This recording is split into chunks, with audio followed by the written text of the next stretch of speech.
ပဋ္ဌာန်းဂါရများရွတ်ဆိုလို့ရှိရင်အနတ်ဒိဗ္ဗေနားလည်မှုမရှိပဲရွတ်ဆိုလို့ရှိရင်အစွမ်းထပ်ပါလားရှင်ဗျာနောက်တစ်ခုကပဋ္ဌာန်းကိုနေရာရွေးပြီးရွတ်တဲ့နေရာမရွေးပဲရွတ်ပါကအနောက်ရှက်ပေးခံရတယ်ဆိုတာဟုတ်ပါသလားရှင်ဗျာရှင်းပြပြီးတော့မူပါပဋ္ဌာန်းပါဠိတော်များလို့ဒီလိုသုံးသင့်တယ်ပေါ့နော်မှန်ပါဗျာဂါထာဆိုတာဟိုရင်တန်စင်နဲ့ဖွဲ့ထားတဲ့မင်္ဂလာတုတ်တို့မေတ္တာတုတ်တို့လို့ရေးထားတဲ့ verse လို့ခေါ်တဲ့ຢာတွေဖြစ်တယ်ပဋ္ဌာန်းပါဠိတော်ကြတော့သူကစုံနိယလို့ခေါ်တာပေါ့နော် prose လို့ခေါ်တဲ့ဟာပေါ့မှန်ပါဗျာအဲ့တော့ဒီအသုံးလေးကိုပဋ္ဌာန်းပါဠိတော်ရွတ်ဆိုတာအနဲ့အဓိပ္ပာယ်နားလည်မှုမရှိပဲရွတ်ဆိုရင်ရောအစွမ်းထက်ပါသလားဆိုဒီအစွမ်းထက်တယ်ဆိုတာအစွမ်းထက်ခြင်းလို့ရွတ်တာမျိုးဖရာတရားတော်တွေကတော့ဒီလူတွေအတွက်တရားစွမ်းထက်ဖို့ဒီလိုရွတ်တာတော့မဟုတ်ဘူးเนาะမှန်ပါဗျာဒါရွတ်ရင်အစွမ်းထက်တယ်ဆိုတာတကူရှိတယ်လို့ဒီလိုဆိုလိုတာမဟုတ်ဘူးเนาะမှန်ပါဗျာအဲ့တော့အဲ့ဒီပဲနားမလဲပဲနဲ့ရွတ်ဆိုရင်ရောကုသိုလ်ရပါသလားမှန်ပါဗျာမှန်ပါဗျာဒီလိုပဲအေးတဲ့နာပေါ့နော်မှန်ပါဗျာမြတ်စွာဘုရားရဲ့တရားတော်တွေကအစွမ်းရှိတယ်လို့ဆိုတာဘယ်လိုအစွမ်းရှိတုံးဆိုမြတ်စွာဘုရားတရားတော်တွေကိုကြားနာပြီးတော့မျက်မျက်နှိုးနှိုးနေကြတဲ့ပုဂ္ဂိုလ်တွေထဲမှာလူတွေသာမကဘူးနတ်တွေလည်းပါတယ်ပေါ့မှန်ပါဗျာနတ်ပြမတွေလည်းပါတယ်မှန်ပါဗျာအဲ့တော့ဘုရားဟောတဲ့တရားတော်တွေကိုရွတ်ဆိုပြီးဆိုရင်ဒီနတ်ပြမတွေကစိတ်ဝင်စားပြီးတော့သူတို့လာတဲ့အခါမှာ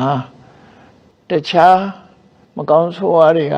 ဖယ်ရှားသွားကြတယ်မှန်ပါဗျာတကူကြီးတဲ့ပုဂ္ဂိုလ်လာရင်တကူမရှိတဲ့နတ်တွေကဖယ်သွားပြီးဒုက္ခပေးမဲ့ဟာတွေမရှိတော့ဘူးပေါ့နော်မှန်ပါဗျာအဲ့လိုတော့ဖြစ်နိုင်တယ်နော်မှန်ပါဗျာမြတ်စွာဘုရားပဋ္ဌာန်းကိုမျက်မျက်နှိုးနှိုးနာယူထားကြတဲ့နတ်တွေကသူတို့လည်းနာကျင်လို့လာတဲ့အခါမှာသူတို့ရဲ့အရှိန်အဝါတွေပေါ့မှန်ပါဗျာဥပမာပဲရှားရူးကြီးတဲ့လူကြီးတယောက်ရောက်လာတဲ့ဆိုရင်အလိုလျောက်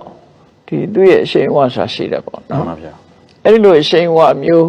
ဖြစ်တယ်လို့လည်းဆိုနိုင်တယ်နောက်မြတ်စွာဘုရားရဲ့တရားတော်တွေကိုရွတ်ဖတ်ပူဇော်တယ်ဆိုတဲ့ဒီကုသိုလ်ကောင်းမှုရဲ့အစွမ်းလည်းရှိတယ်ပေါ့မှန်ပါဗျာကုသိုလ်ကောင်းမှုရှင်တဲ့နှလုံးထဲမှာပီတိဖြစ်ပြီးတော့ရွတ်ဆိုမယ်ဆိုရင်ဘုရားကိုပူဇော်မယ်ဆိုရင်ရွတ်ဆိုမယ်ဆိုရင်မှန်ပါဗျာမြတ်စွာဘုရားဟောတဲ့တရားတော်တွေရဲ့လေးနဲ့မှန်ကန်မှုကြောင့်နားမလဲတော့လဲအကျိုးသက်ရောက်မှုတော့ရှိတယ်လို့ဒီလိုပြောမှာပေါ့နော်အကျိုးသက်ရောက်မှုဖြစ်ပါတယ်ဘာကြောင့်အကျိုးသက်ရောက်တာတုံးလို့ဆိုမြတ်စွာဘုရားဟောတဲ့တရားတော်တွေကကြောင်းကျိုးစီလျော်ပြီးတကယ်စစ်မှန်တဲ့တရားတော်တွေဖြစ်သည့်အတွက်ကြောင့်ထိုစစ်မှန်တဲ့တရားတော်တွေကိုနတ်တွေပြမတွေကလည်းပဲလိုလိုလားလားနှစ်သက်ကြတာဖြစ်သောကြောင့်ရှင်တဲ့နှလုံးထဲမှာပီတိဖြစ်နိုင်တာဖြစ်သောကြောင့်ကုသိုလ်တရားတွေရနိုင်တာဖြစ်သောကြောင့်ဒီကုသိုလ်ရတယ်ကုသိုလ်ရဲ့အစွမ်းတော့ရမယ်ကုသိုလ်ရဲ့အစွမ်း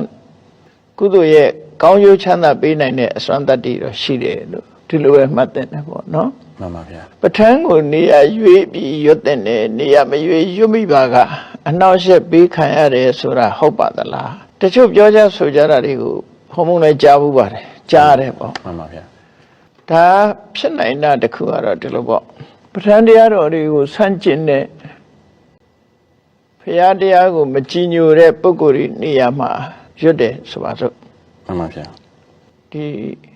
ရွတ်မဲ့ဆိုရင်ဆန့်ကျင်ဘက်တော့ဖြစ်နိုင်တယ်တွေးနိုင်တယ်ပေါ့နှောက်ယှက်ပေးတယ်ဆိုတာအဲ့ဒါမျိုးပေါ့မှန်ပါဗျာဥပမာပဋ္ဌာန်းတွေရွတ်နေတယ်ဒီအတန်ချဲဆက်ကြီးနဲ့ရွတ်လို့နားမခံနိုင်လို့ဆန့်ကျင်တဲ့လူတွေရောရှိတာပဲလူတွေမှာမှန်ပါဗျာမှန်ပါဗျာဟုတ်တယ်ဟုတ်လားမှန်ပါဗျာအဲ့ဒါကတော့အတန်ကျဲလို့ဆန့်ကျင်ပဲဖြစ်တယ်ဆိုတာအဓိပ္ပာယ်တစ်ခုပေါ့နော်မှန်ပါဗျာအဲ့လိုမဟုတ်ဘဲနဲ့မြတ်စွာဘုရားကိုမကြည်ညိုလို့ဆန့်ကျင်လို့ဘာသာချင်းမတူလို့မုန်းတီးတဲ့ပုဂ္ဂိုလ်တွေကလည်းပဲလူသားကအနှောက်အယှက်ပေးတာကတစ်မျိုးမှန်ပါဗျာလူတွေမမြင်ရတဲ့တရားတွေထဲမှာလည်းပဲဒီလိုမကြိုက်တဲ့တရားတွေရှိနိုင်တယ်နတ်တွေပါတယ်မှန်ပါဗျာမကြိုက်တဲ့တရားတွေကဒါရွတ်ရင်သူတို့အနေထိုင်ခက်တယ်မှန်ပါဗျာစိတ်ဆင်းရဲတယ်ဆိုရင်နောက်ဆက်ပေးနိုင်တယ်ပေါ့မှန်ပါဒါတော့ပေးနိုင်တဲ့အနေထားရှိတယ်ပေါ့မှန်ပါဒါကြောင့်မို့လို့ပဋ္ဌာန်းရွတ်တတ်မယ်ဆိုရင်မေတ္တာပို့ပြီးတော့ အလုံးလက်ခံနိုင်တော့မေတ္တာစိတ်နဲ့ရွေ့ရင်လည်းပိုကောင်းတယ်ပေါ့နော် မှန်ပါဗျာအဲ့ဒါဆိုလို့ရှိရင်ပဋ္ဌာန်းနေဒီဂါရာတွေဖျားကုံတော်တွေရွတ်ဆိုတာအနက်ဒိဗ္ဗေနားလည်မှုမရှိပဲရွတ်ဆိုတာနဲ့အနက်ဒိဗ္ဗေနားလည်မှုရှိပြီးရွတ်ဆိုတာနဲ့ကုသိုလ်ရခြင်းအတူတူပဲလားဗျာ ကွာခြားတယ်ဒိဗ္ဗေနာမလဲပဲနဲ့ရွတ်ဆိုတာတော့သူကမြတ်စွာဘုရားကိုကြီးညိုတဲ့စိတ်နဲ့ရွတ်လို့ရှိရင်တရားပဲဖြစ်မှာပေါ့နော် မှန်ပါဗျာ ဒိဗ္ဗေနားလဲလို့ရှိရင်ပညာလည်းဖြစ်တာပေါ့ မှန်ပါဗျာ ပို့ပြီးတော့ဒိဗ္ဗေနားလဲလိုက်လို့ရှိရင်အသိပညာပါပါသွားတယ်။အော်ဘုရားဘာတွေရှင်းပြနေတယ်ဆိုတာကိုနားလဲသည့်အတွက်ကြောင့်တရားရောပညာရောနှစ်ခုစုံသွားတယ်လို့ပြောလို့ရတယ်ပေါ့ မှန်ပါဗျာ နော် မှန်ပါဗျာ အဲ့တော့ပို့ပြီးတော့အသိပြီးတော့ရွတ်တာပို့ပြီးတော့တမိုးကြီးတယ်လို့ပြောမှာ တင်ပါဗျာတင်ပါဗျာ